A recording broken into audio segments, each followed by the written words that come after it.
السلام علیکم ناظرین، اس ایپیسوڈ کے آغاز میں آپ دیکھیں گے عثمان صاحب اورحان کے ساتھ مشق کر رہا تھا، جس کے بعد وہ اسے دھکیل دیتا ہے اور کہتا ہے تمہارے ہاتھ ابھی تلوار کو پکڑنے کے لیے مضبوط نہیں ہے، تمہیں مضبوطی کے ساتھ کھڑا ہونا چاہیے تاکہ تم اس کے مطابق داؤ چل سکو۔ برہان کہتا ہے میں جانتا ہوں عثمان صاحب، لیکن میں اکیلا نہیں ہوں۔ اسی دوران پیچھے سے علاؤالدین بھی آ جاتا ہے، جس کے بعد علاؤالدین اور اورحان مل کر عثمان صاحب پر حملہ کر دیتے ہیں اور اسے ہرانے کی کوشش کرتے ہیں، لیکن عثمان صاحب چالاکی سے ان دونوں کو گرا دیتے ہیں، جس کے بعد عثمان کہتا ہے اورحان مجھے بتاؤ لڑائی کے دوران تم نے پیچھے مڑ کر کیوں دیکھا؟ اورحان کہتا ہے مجھے لگا جیسے پیچھے سے کوئی آ رہا ہے، لیکن یہ آپ کی ایک تدبیر تھی۔ عثمان کہتا ہے علاؤالدین لیکن تم نے پیچھے مڑ کر کیوں نہیں دیکھا؟ علاؤالدین کہتا ہے جب آپ اپنے بیٹوں کے ساتھ مشق کر رہے ہیں تب آپ کبھی بھی اپنے سپاہیوں کو نہیں بلائیں گے، مجھے اس بات کا یقین تھا، اس لیے میں نے پیچھے مڑ کر نہیں دیکھا۔ یہ سن کر عثمان کہتا ہے تم دونوں ہاتھ کی انگلیوں کی طرح ہو، بہت جلد تم ایک مٹھی بن جاؤ گے، جس کے بعد کفار کے دلوں پر حملہ کرو گے۔ اس کے بعد عثمان انہیں مزید لڑائی کے داؤ پیچ سکھاتا ہے۔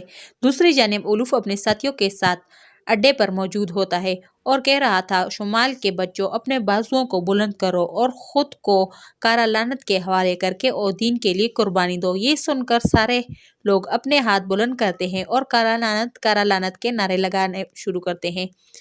نعرے بازی کے بعد وہ ایک جانور کو ذبح کرتے ہیں۔ اولوف کہتا ہے عدالت میں اوکتم اور اس کی بیٹی کو سزا دی جائے گی اور یہ سب کچھ تمہاری وجہ سے ہوا ہے فریق کہتی ہے خاموش رہو، کوئی سن نہ لے۔ اوکتم نے گاؤں پر حملہ کیا اور اس کی بیٹی نے سباشی پر حملہ کیا، ہم نے تو کچھ بھی نہیں کیا اولوف کہتا ہے میں دیوان میں جاؤں گا اور فیصلہ آنے کے بعد خانہ جنگی شروع ہو جائے گی، جس کے بعد عثمان خانہ جنگی اور میرے درمیان پس کر رہ جائے گا۔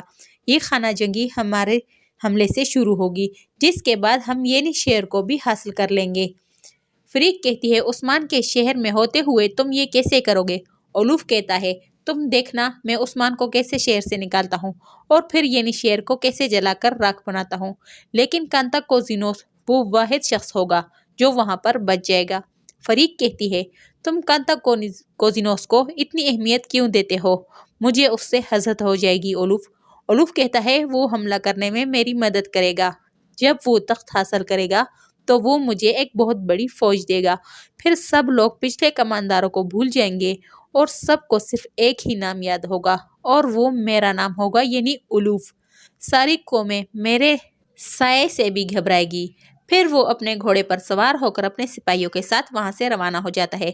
ان کے جانے کے بعد فریق کہتی ہے اولوف تم سلطنتوں کو کچلنے والے ہو، جو بھی تمہارے خلاف کھڑا ہوگا کمزور سے کمزور ہوتا جائے گا۔ آج ہی وہ دن ہے جب ینی شہر جلنے گا۔ دوسری جانب عثمان صاحب اپنے بیٹوں کے ساتھ موجود تھے اور ان سے کہہ رہے تھے بیٹو وہ ینی شہر کو جلانا چاہیں گے، لیکن ہم انہیں ایسا نہیں کرنے دیں گے، ہم انہیں اجازت نہیں دیں گے۔ جو مشق تم کر رہے ہو اسے ایک بہت بڑی جنگ میں آزمایا جائے گا، ہمارا مستقبل عقل کی جنگ پر میسر ہے، ہم سب متحد ہوں گے اور مل کر کام کریں گے، تم میں سے ایک ان کو الجھائے رکھے گا اور دوسرا کاٹ کر رکھ دے گا، جبکہ آخری داؤ میں کھیلوں گا۔ تمہیں متحد ہونا ہوگا، اگر کوئی بھی غلطی ہو جاتی ہے تو فتح حاصل نہیں ہو سکتی۔ یہ سن کر علاؤالدین کہتا ہے وہ ہمارے انصاف پر حملہ کریں گے، ایسا ہی ہے نا اورحان کہتا ہے تو کیا ہم انہیں ایسا کرنے دیں گے؟ عثمان کہتا ہے وہ خانہ جنگی شروع کرنے کی کوشش کریں گے اور سمجھیں گے کہ وہ اس میں کامیاب ہو جائیں گے، وہ یہ سب کچھ بے پرواہی سے کریں گے اور جو بے پرواہی کرتے ہیں وہ ہماری تلواروں کے نیچے آ جاتے ہیں۔ یہاں بینگے خاتون اپنے قبیلے میں اپنے سرداران کے ساتھ موجود تھی اور ان سے کہہ رہی تھی اگر انہوں نے ہمارے سردار کے خلاف فیصلہ سنایا اور انہیں سزا دینے کی کوشش کی تو ہم ینی شہر جائیں گے اور انہیں واپس لے لیں گے۔ یہ سن کر ایک سردار کہتا ہے میں اپنی فوج اور اپنے قبیلے سمیت آپ کے ساتھ ہوں بینگے خاتون۔ دوسرا سردار کہتا ہے ہم اوکتم صاحب کو بہتانوں میں نہیں چھوڑیں گے، ہم آپ کی پشت پناہی کریں گے، جس پر بینگے خاتون کہتی ہے تو اسی قبیلے میں رہو اور میرے حکم کا انتظار کرو، دیکھتے ہیں عثمان کفاروں پر یقین رکھتا ہے یا اوکتم صاحب پر۔ اسی دوران قبیلے کا ڈھول بجتا ہے، ترگت اپنے سپاہیوں کے ساتھ قبیلے میں داخل ہوتا ہے، اسے دیکھ کر بینگے خاتون کہتی ہے آ گیا چرواہا۔ ضرور ملعون خاتون نے اسے بھیجا ہوگا۔ یہ چرواہا یہاں کیا کر رہا ہے؟ لیکن ہم ریوڑ نہیں، ہم بھیڑیوں کا ایک گروہ ہے، جو آپ لوگوں کو مناسب لگے ویسا ہی کرنا، سرداروں سے کہتی ہے۔ اسی دوران ترگت بھی ان کے طرف آ جاتا ہے۔ اس سے دیکھ کر بینگے خاتون کہتی ہے، جا کر نشست پر بیٹھ جائے، اوکتم صاحب کی نشست خالی ہے۔ یہ سن کر ترگت کہتا ہے، ہم کوئی بھی نشست حاصل کرنے کے لیے نہیں آئے، ہم صرف انصاف کرنا چاہتے ہیں بینگے خاتون۔ پھر وہ سرداروں کی طرف دیکھ کر کہتا ہے، آپ سرداران یہاں پر کیا کر رہے ہیں؟ آپ لوگوں کے ذہن میں کیا چل رہا ہے؟ جس پر ایک سردار کہتا ہے، ہمارے دوستوں پر برا وقت چل رہا ہے، اس لیے ہم ان کے ساتھ ہیں۔ بینگے خاتون کہتی ہے، ترگت صاحب آپ یہاں پر کیا کر رہے ہیں؟ ترگت کہتا ہے، جب تک دیوان میں فیصلہ نہیں ہوتا تب تک میں اور میرے سپاہی یہاں پر رہیں گے، اس وقت تک اگر کسی نے کوئی غلطی کی تو اس کا فیصلہ بھی عدالت میں کیا جائے گا۔ یہ سن کر بینگے خاتون کہتی ہے، تم لوگوں کا عدالت جائے بھاڑ میں، اگر تم لوگوں کے عدالت میں انصاف ہوتی تو میرے شوہر اور میری بیٹی کو زندان میں ڈالنے کے بجائے ان کفار کو زندان میں ڈالتے۔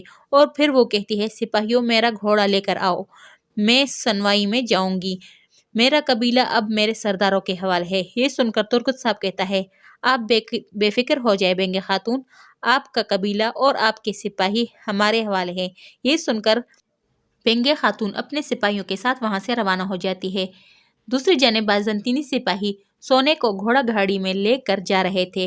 بائندر بھی انہیں دیکھ رہا تھا اور کہہ رہا تھا، میرا سونا قسطنطنیہ جا رہا ہے حسین، لیکن کیا میں اسے کسی کا ہونے دوں گا؟ جاؤ اور جا کر ان کا پیچھا کرو۔ حسین کہتا ہے، جیسے آپ کا حکم بائندر صاحب۔ بائندر کہتا ہے، ایک مرتبہ سنوائی ہو جائے اور عثمان کی سرزمین پر خانہ جنگی ہو جائے، پھر میں مشرق اور مغرب کا امیر ترین تاجر بن جاؤں گا۔ یہ سن کر حسین کہتا ہے، انشاءاللہ آپ ہوں گے سردار۔ بائندر کہتا ہے، فی الحال تم جا کر اپنا کام کرو۔ یہ سن کر حسین وہاں سے چلا جاتا ہے۔ دوسری جانب درسن فقی عثمان صاحب کے ساتھ موجود ہوتے ہیں اور کہہ رہے تھے، آپ نے ہمیشہ اپنے قبیلے میں خود فیصلے کیے ہیں عثمان صاحب، کیا جو فیصلہ میں سنوائی میں سناؤں گا وہ آپ کو خاموشی سے قبول ہوگا؟ عثمان کہتا ہے، تم کس بات کا شک کر رہے ہو؟ تم کونیا سے آئے ہو، کیا کونیا میں کوئی اور انصاف ہوتا ہے؟ درسن فقی کہتا ہے، نہیں جناب، انصاف ہر جگہ شریعت کے مطابق ہوتا ہے۔ عثمان کہتا ہے، کیا تمہیں لگتا ہے میں اوکتم کا ساتھ دوں گا اور ناانصافی کروں گا؟ تمہیں لگتا ہے کہ میں عدالت میں خاموش نہیں رہوں گا؟ میں کسی قسم کی مداخلت نہیں کروں گا، تم بے فکر ہو جاؤ، میں انصاف کی تلوار ہوں اور تم انصاف کی قلم۔ عثمان جا کر اپنی تلوار اٹھاتا ہے اور کہتا ہے، میں صرف ان کے خلاف لڑتا ہوں جو مشرک ہے، اور ان کی عدالت میں میدان جنگ بھی لگاؤں گا، لیکن یہاں پر فیصلہ تم سناؤ گے اور مجھے امید ہے کہ تم انصاف کرو گے۔ درسن فقی کہتا ہے، بہت شکریہ۔ عثمان کہتا ہے، ہم انصاف کے لیے پہچانے جائیں گے ان سرزمینوں پر جو ہم نے فتح کی ہے۔ دوسری جانب بینگے خاتون اپنے سپاہیوں کے ساتھ ینی شہر پہنچ جاتی ہے۔ اسی دوران سپاہی اوکتم اور الچیچک کو وہاں سے لے کر جا رہے تھے۔ انہیں دیکھ کر بینگے خاتون ان کے پاس آ جاتی ہے اور کہتی ہے، میں آپ دونوں سے وعدہ کرتی ہوں کہ میں آپ کو بچا لوں گی۔ یہ سن کر الچیچک کہتی ہے، والدہ، ہم ان کے بہتانوں کے آگے نہیں جھکیں گے۔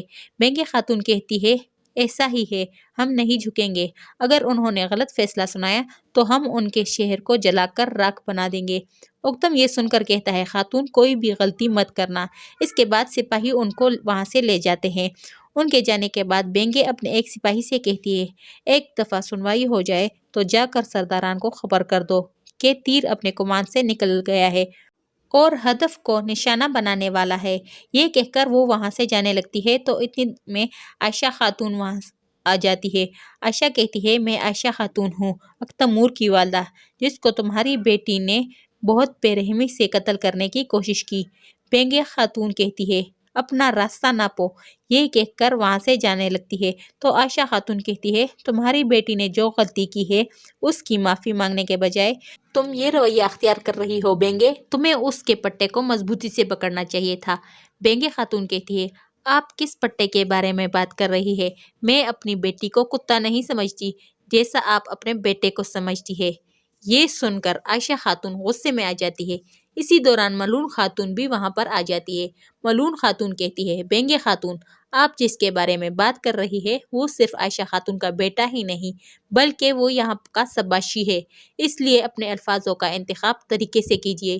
یہ سن کر بینگے خاتون کہتی ہے، میرے بھائی کو قتل کیا گیا اور میرے خاندان پر بہتان لگائے گئے، اور اب بھی آپ کہہ رہی ہے میں اپنے الفاظ کو ترتیب دوں، میں جو چاہوں گی وہی کہوں گی۔ یہ سن کر ملعون خاتون کہتی ہے، آپ اپنے قبیلے میں جا کر جو چاہتی ہے وہی کرے، یہ شہر میرا ہے، اگر آپ بھی اپنے خاندان کی طرح زندان میں نہیں جانا چاہتی تو خاموش رہے۔ پھر وہ کہتی ہے، عائشہ خاتون آپ بھی خاموش رہے۔ یہ کہہ کر ملعون خاتون وہاں سے چلی جاتی ہے۔ اسی دوران اولوف بھی اپنے سپاہیوں کے ساتھ یعنی شہر میں داخل ہو رہا ہوتا ہے۔ یہ دیکھ کر بینگے خاتون اپنے ایک سپاہی سے کہتی ہے، سرداران کو خبر کرو کہ ہم صرف اپنے سردار کو نہیں بچائیں گے بلکہ انتقام بھی لیں گے۔ یہ سن کر اس کے سپاہی وہاں سے چلے جاتے ہیں۔ یہاں پر اکتمور کی طبیعت سنبھل جاتی ہے، جس کے بعد وہ باہر جانے لگتا ہے۔ اسی دوران عائشہ خاتون اس کے پاس آ جاتی ہے اور کہتی ہے، تم کہاں جا رہے ہو؟ تمہارے زخم ابھی تازہ ہے، کیا تم اس لڑکی کے پیچھے جا رہے ہو جس نے تمہیں مارنے کی کوشش کی؟ اکتمور کہتا ہے، نہیں، مجھے نہیں لگتا کہ مجھ پر ایلچیچک نے حملہ کیا ہے۔ یہ سن کر عائشہ خاتون کہتی ہے، کوئی اتنا اندھا کیسے ہو سکتا ہے؟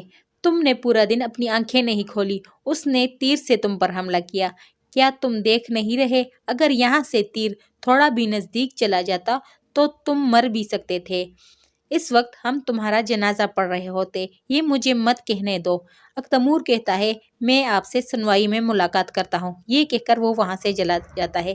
اسی جگہ پر اسی ایپیسوڈ کی اینڈ ہو جاتی ہے۔ آپ لوگوں سے ریکویسٹ ہے کہ ہمارے چینل کو سبسکرائب کریں اور ویڈیو کو لائک کریں۔ شکریہ۔